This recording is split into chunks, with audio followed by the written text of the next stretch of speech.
महात्मा गांधी का जन्म कब हुआ था? तो महात्मा गांधी का जन्म 2 अक्टूबर 1869 को हुआ था। कहाँ हुआ था?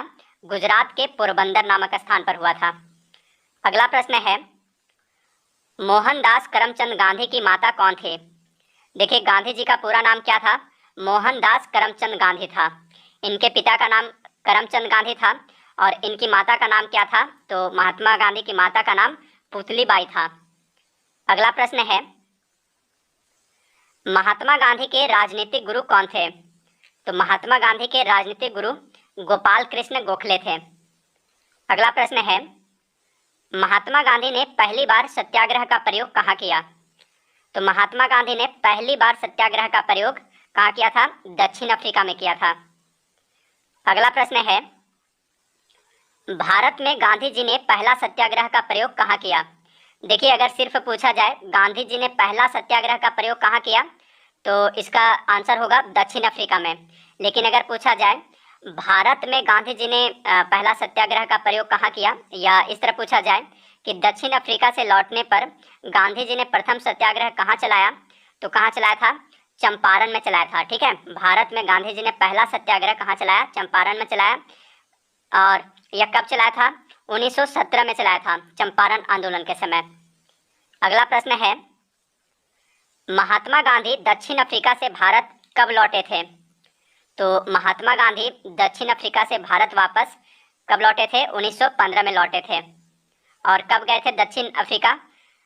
1893 में गए थे दक्षिण अफ्रीका। ठीक है, और वापस कब लौटे? 1915 में लौटे थे। अगला प्रश्न है, किस आंदोलन के साथ महात्मा गांधी ने भारतीय राजनीति में पदार्पण किया? तो महात्मा गांधी ने भारतीय राजनीति में पदार्पण यानी प्रवेश चंपारण आंदोलन के साथ किया था। चंपारण आंदोलन कब चलाया गया था? 1917 में चलाया गया था। चंपारण वर्तमान में कहाँ है? बिहार में है। अगला प्रश्न है, चंपारण संघर्ष के दौरान महात्मा गांधी के साथ कौन कौन शामिल थे? तो इसका राइट आंसर है option B, doctor Rajendra Prasad व अनुग्रह नारायण सिंह। वर्ष 1917 में चंपारण के किसान राजकुमार शुक्ला ने गांधी जी को चंपारण आने का आग्रह किया। चंपारण में गांधी जी के सहयोगी डॉक्टर राजेंद्र प्रसाद, जेबी कृपलानी, महादेव देसाई, मजहरुल हक, नरहरि पारिख, ब्रजकिशोर व अनुग्रह नारायण सिंह थे। अगला प्रश्न है, गांधी जी किस कृषक आंदोलन से संबंधित थे? तो गांधी जी चंपारण तथा खेड़ा में हुए कृषक आंदोलन से जुड़े हुए थे। ठीक है, चंपारण और खेड़ा से। तो इसका राइट आंसर होगा ऑप्शन डी, ए और बी दोनों। ठीक है, चंपारण आंदोलन किसके नेतृत्व में चलाया गया था? तो यह गांधी जी के नेतृत्व में चलाया गया था 1917 में। खेड़ा आंदोलन जो कि 1918 में गुजरात के खेड़ा जिले में चलाया गया था, यह आंदोलन भी गांधी जी के नेतृत्व में ही चलाया गया था। और यह जो है बारदोली आंदोलन, बारदोली सत्याग्रह, तो बारदोली सत्याग्रह यह किसके नेतृत्व में, इसका नेतृत्व किसने किया था? तो बारदोली सत्याग्रह का नेतृत्व वल्लभ भाई पटेल ने किया था। ठीक है, इसी आंदोलन के दौरान यहाँ की महिलाओं ने वल्लभ भाई पटेल को सरदार की उपाधि दी थी। तो गांधी जी चंपारण तथा खेड़ा सत्याग्रह से जुड़े हुए थे। अगला प्रश्न है, महात्मा गांधी ने पहली बार भूख हड़ताल किसमें किया था? तो इसका राइट आंसर है ऑप्शन बी, अहमदाबाद आंदोलन में। महात्मा गांधी ने पहली बार भूख हड़ताल अहमदाबाद मिल मजदूरों के हड़ताल के समर्थन में की थी। कब की थी? 1918 में की थी। अगला प्रश्न है, गांधी जी ने किस कानून को काला कानून कहा था? तो गांधी जी ने रॉलेट एक्ट को काला कानून कहा था। रॉलेट एक्ट कब पारित किया गया था? तो रॉलेट एक्ट मार्च 1919 में पारित किया गया था। रॉलेट एक्ट कानून क्या था? तो देखिए, इसमें यह व्यवस्था की गई थी कि मजिस्ट्रेट किसी भी संदेहास्पद व्यक्ति को गिरफ्तार करके अनिश्चित काल तक जेल में डाल सकता था। अर्थात अपने इस अधिकार के साथ ब्रिटिश सरकार किसी भी निर्दोष व्यक्ति को दंडित कर सकती थी। इस एक्ट को बिना वकील, बिना अपील तथा बिना दलील का कानून भी कहा जाता था। गांधी जी ने इस कानून को क्या कहा था? तो गांधी जी ने इस कानून को काला रॉलेट एक्ट को काला कानून कहा था। ठीक है, इसे काला कानून बताते हुए विरोध किया था गांधी जी ने। अगला प्रश्न है, महात्मा गांधी ने किस आंदोलन में मार्च 1919 में धरना पर बैठे थे? तो महात्मा गांधी ने रॉलेट एक्ट के विरोध में मार्च 1919 में धरना पर बैठे थे। अगला प्रश्न है 1919 ईस्वी में गांधी जी ने सत्याग्रह सभा का आयोजन निम्न में से किसके विरोध में किया? तो गांधी जी ने 1919 ईस्वी में सत्याग्रह सभा का आयोजन किसके विरोध में किया था? रॉलेट एक्ट के विरोध में किया था। ठीक है, सत्याग्रह सभा के अध्यक्ष कौन थे? गांधी जी थे। अगला प्रश्न है गांधी जी को महात्मा कहकर प्रथम बार किसने पुकारा था? तो गांधी जी को महात्मा कहकर प्रथम बार किसने पुकारा था? रविंद्रनाथ टैगोर ने कहा था। ठीक है, अगला प्रश्न है गांधी जी दक्षिण अफ्रीका में कितने वर्ष रहे थे? तो गांधी जी दक्षिण अफ्रीका में कुल 21 वर्ष रहे थे। वे 1893 ईस्वी में दक्षिण अफ्रीका गए थे और 1915 ईस्वी में वे वापस भारत लौट आए थे। कुल 21 वर्ष उन्होंने वहां बिताया था दक्षिण अफ्रीका में। अगला प्रश्न है दक्षिण अफ्रीका के किस रेलवे स्टेशन पर महात्मा गांधी को ट्रेन से फेंका गया था? तो वह रेलवे स्टेशन था पीटरमारिट्जबर्ग रेलवे स्टेशन, जहां पर गांधी जी को ट्रेन से नीचे फेंक दिया गया था। देखिए, महात्मा गांधी जो है एक भारतीय मुसलमान व्यापारी दादा अब्दुल्ला के मुकदमे की पैरवी करने 1893 ईस्वी में दक्षिण अफ्रीका गए थे। वहां गांधी जी डरबन से प्रिटोरिया जाने के लिए ट्रेन पकड़ी। गांधी जी के पास फर्स्ट क्लास का टिकट था, लेकिन जब ट्रेन पीटरमारिट्जबर्ग स्टेशन पर पहुंची, ठीक है, तो वहां पहुंचने वाली थी, तो उन्हें श्वेत लोगों द्वारा थर्ड क्लास वाले डब्बे में जाने के लिए कहा गया, लेकिन गांधी जी ने इससे इनकार कर दिया, तो उन्हें श्वेत लोगों द्वारा पीटा गया और उन्हें जबरदस्ती पीटरमारिट्जबर्ग रेलवे स्टेशन पर ट्रेन से नीचे फेंक दिया गया था। अगला प्रश्न है महात्मा गांधी ने भारत में अपना पहला जन भाषण कहाँ दिया था? तो महात्मा गांधी ने अपना पहला जन भाषण कहाँ दिया था? वाराणसी में दिया था। ठीक है, बनारस में दिया था। महात्मा गांधी ने बनारस हिंदू विश्वविद्यालय की 14 जनवरी 1916 में स्थापना के अवसर पर एक जनसभा को संबोधित किया था। माना जाता है कि उनका वह भारत में दिया गया पहला सार्वजनिक भाषण था। अगला प्रश्न है गांधी जी सच्चे समर्थक थे, किसके समर्थक थे? तो गांधी जी सच्चे समर्थक थे कुटीर उद्योगों के। ठीक है, गांधी जी कुटीर उद्योगों के माध्यम से ही अधिक से अधिक लोगों को स्वावलंबी बनाना चाहते थे। अगला प्रश्न है निम्नलिखित में से किस आंदोलन का नेतृत्व महात्मा गांधी ने नहीं किया था? यहाँ पे है नहीं किया था। ठीक है, क्वेश्चन में क्या है? नहीं किया था। भारत छोड़ो आंदोलन 1942 ईस्वी में, इसका नेतृत्व इन्होंने ही किया था। सविनय अवज्ञा आंदोलन 1930 ईस्वी में, इसका नेतृत्व भी गांधी जी ने ही किया था। असहयोग आंदोलन जो कि 1920 से 1922 ईस्वी तक चला, इस आंदोलन का नेतृत्व भी गांधी जी ने ही किया था। स्वदेशी आंदोलन जो है इसका नेतृत्व गांधी जी ने नहीं किया था। ठीक है, तो इस क्वेश्चन का राइट आंसर है ऑप्शन डी। अगला प्रश्न है गुजरात में साबरमती आश्रम की स्थापना गांधी जी ने किस वर्ष की थी? साबरमती आश्रम कहाँ पे है? गुजरात में है। इसकी स्थापना गांधी जी ने किस वर्ष की थी? 1917 में की थी। ठीक है, 1917 में गांधी जी ने अपना प्रसिद्ध दांडी मार्च यहीं से प्रारंभ किया था, साबरमती आश्रम से ही। अगला प्रश्न है कौन से गोलमेज सम्मेलन में महात्मा गांधी ने भाग लिया था?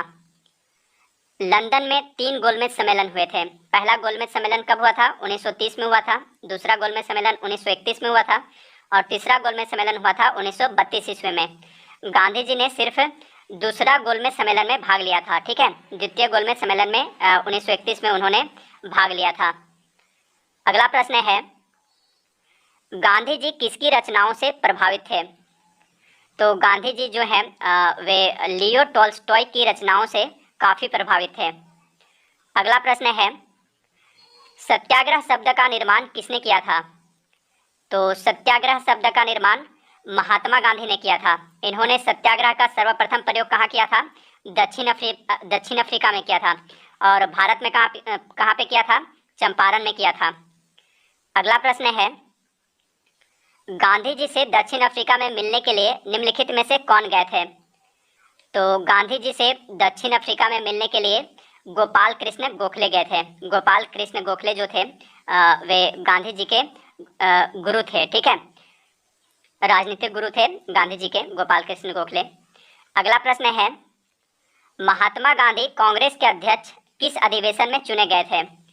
महात्मा गांधी सिर्फ एक बार कांग्रेस के अध्यक्ष चुने गए थे, तो किस अधिवेशन में चुने गए थे? बेलगाम अधिवेशन में चुने गए थे, जो कि 1924 में आयोजित हुआ था। ठीक है, 1924 में। अगला प्रश्न है, महात्मा गांधी को सर्वप्रथम राष्ट्रपिता किसने कहा?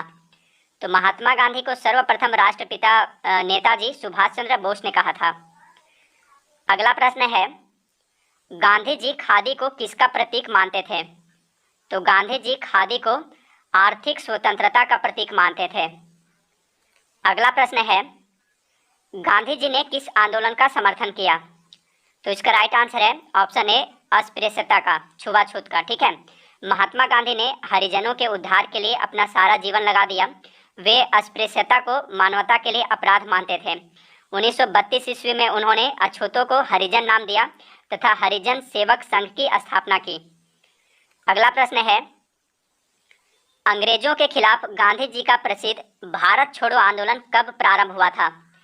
तो यह प्रारंभ हुआ था 1942 ईस्वी में। भारत छोड़ो आंदोलन 8 अगस्त 1942 को बंबई अखिल भारतीय कांग्रेस कमेटी की बैठक में पारित कर 9 अगस्त 1942 को आंदोलन प्रारंभ करने की घोषणा की गई थी। अगला प्रश्न है, वह अमेरिकी प्रशासक जो भारत छोड़ो आंदोलन के समय महात्मा गांधी के साथ थे, कौन थे? तो वह अमेरिकी प्रशासक कौन थे?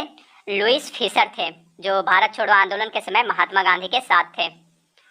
अगला प्रश्न है, करो या मरो, डू और डाई का नारा किसने दिया? तो करो या मरो का प्रसिद्ध नारा महात्मा गांधी ने दिया था। किस आंदोलन में महात्मा गांधी ने करो या मरो का नारा दिया था? 1942 में भारत छोड़ो आंदोलन में दिया था। अगला प्रश्न है, गांधी जी ने 1930 में दांडी मार्च का आयोजन किसके खिलाफ किया था? तो गांधी जी ने 1930 ईस्वी में दांडी मार्च का आयोजन नमक के ऊपर कर जो टैक्स लगे हुए थे, टैक्स लगाने के खिलाफ किया था। अगला प्रश्न है, नमक कानून तोड़ने के लिए गांधी जी के द्वारा कौन सा आंदोलन चलाया गया था? तो नमक कानून तोड़ने के लिए गांधी जी के द्वारा सविनय अवज्ञा आंदोलन चलाया गया था। अगला प्रश्न है, महात्मा गांधी ने अपनी दांडी यात्रा कहाँ से प्रारंभ किए थे? तो गांधी जी ने अपनी दांडी यात्रा, दांडी मार्च साबरमती आश्रम गुजरात से प्रारंभ किए थे। 12 मार्च 1930 को गांधी जी अपने 78 सहयोगियों के साथ साबरमती आश्रम से 358 किलोमीटर दूर स्थित दांडी के लिए प्रस्थान किया। लगभग 24 दिन बाद 6 अप्रैल 1930 को दांडी पहुंचकर उन्होंने समुद्र तट पर नमक कानून तोड़ा था। इसे सविनय अवज्ञा आंदोलन भी कहा जाता है। अगला प्रश्न है, निम्नलिखित में से कौन दांडी मार्च में महात्मा गांधी के साथ था? तो दांडी मार्च में महात्मा गांधी के साथ जो विदेशी पत्रकार था वह था वेब मिलर। ठीक है, वेब मिलर एक अमेरिकी पत्रकार था। अगला प्रश्न है, गांधी इरविन समझौता पर हस्ताक्षर कब हुआ था? तो गांधी इरविन समझौता पर हस्ताक्षर 5 मार्च 1931 को हुआ था। एक क्वेश्चन इसे यह भी पूछा जाता है कि गांधी इरविन समझौता किससे संबंधित है? तो इसका संबंध सविनय अवज्ञा आंदोलन से है। ठीक है, गांधी इरविन समझौता को दिल्ली पैक्ट के नाम से भी जाना जाता है। अगला प्रश्न है, असहयोग आंदोलन जो कि 1920 से 1922 के बीच चला था को क्यों निलंबित किया गया? तो असहयोग आंदोलन को क्यों स्थगित कर दिया गया था, निलंबित कर दिया गया था? तो इसे चौरी चौरा में हुई हिंसक घटना के कारण निलंबित कर दिया गया था। अगला प्रश्न है, 20 सितंबर 1932 को यरवदा जेल में महात्मा गांधी ने आमरण अनशन किसके विरोध में किया था? तो गांधी जी ने 20 सितंबर 1932 को यरवदा जेल में आमरण अनशन रैमजे मैकडोनाल्ड के सांप्रदायिक अवार्ड के विरुद्ध किया था। अगला प्रश्न है, जब 15 अगस्त 1947 को भारत ने अपनी पहली आज़ादी का जश्न मनाया था तब महात्मा गांधी थे। तब महात्मा गांधी कहाँ थे? जब 15 अगस्त 1947 को भारत ने अपनी पहली आज़ादी का जश्न मनाया था तब महात्मा गांधी कोलकाता में थे। अगला प्रश्न है, महात्मा गांधी की हत्या कब हुई थी? तो महात्मा गांधी की हत्या 30 जनवरी 1948 को हुई थी। महात्मा गांधी की हत्या किसने की थी? नाथूराम गोडसे ने कर दी थी। ठीक है, कहाँ पे? नई दिल्ली के बिरला भवन में। अगला प्रश्न है, माई एक्सपेरिमेंट विथ ट्रूथ के लेखक कौन है? तो देखिए, माई एक्सपेरिमेंट विथ ट्रूथ पुस्तक के लेखक कौन है? तो इसके लेखक महात्मा गांधी हैं। यह जो है माई एक्सपेरिमेंट विथ ट्रूथ, यह महात्मा गांधी की आत्मकथा का नाम है। एक और पुस्तक है हिंद स्वराज। ठीक है, तो हिंद स्वराज के भी लेखक महात्मा गांधी ही हैं। तो यह भी क्वेश्चन आता है, हिंद स्वराज के लेखक कौन है? महात्मा गांधी हैं। अगला प्रश्न है, यंग इंडिया, हरिजन तथा नवजीवन पत्रिकाओं का संपादन किसने किया था?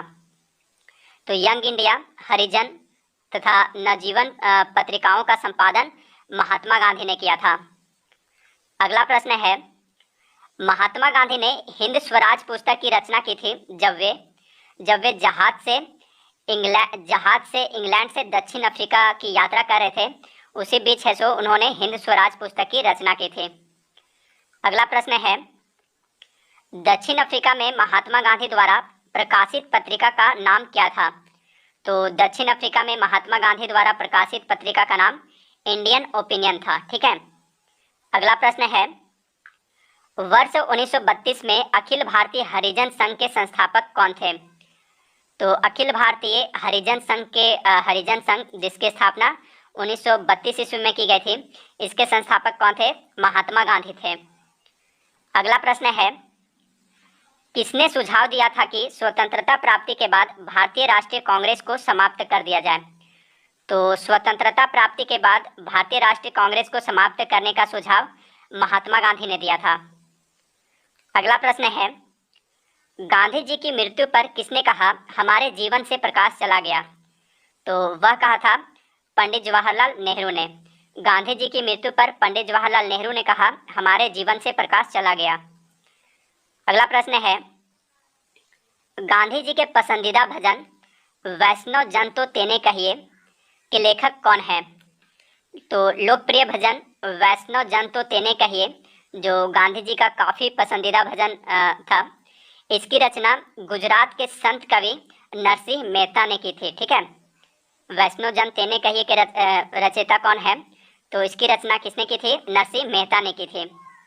अगला प्रश्न है, 2 अक्टूबर महात्मा गांधी का जन्मदिन अंतर्राष्ट्रीय स्तर पर मनाया जाता है।